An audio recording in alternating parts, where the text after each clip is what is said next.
Hey guys, how's it going? How to fix AI cut issues on Revid AI. So basically, if you have that problem or to fix AI cut issues, adjust sensitivity, tweak the AI detection settings for better accuracy. You could go ahead and click your profile at the top right, and then basically go to your settings. If you have one, as you can see, I didn't upgrade it, so basically I don't have the necessary access. But if you do, you could just go ahead and click your account settings and make sure you could go right here to your AI characters, right?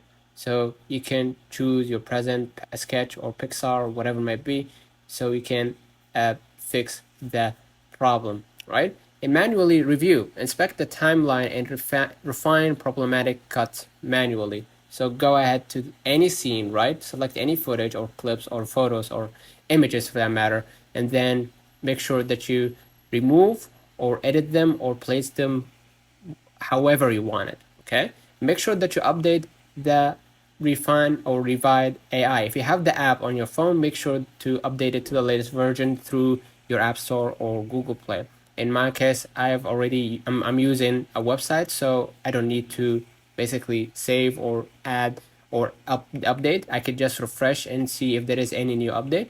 And if you have a problem, you could go ahead to your Gmail, right, and the contact the Revid Revid AI for support. So I'm gonna go ahead to my drafts because I already saved it there.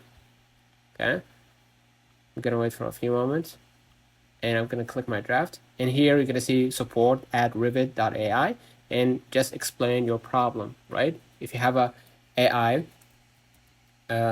cut issues, you could just type right here issues, and you're gonna tell them exactly about your problem with your email address, and they will address your problem in no time. So let's know in the comments if this video helped you. Don't forget to like and subscribe. Thank you for watching.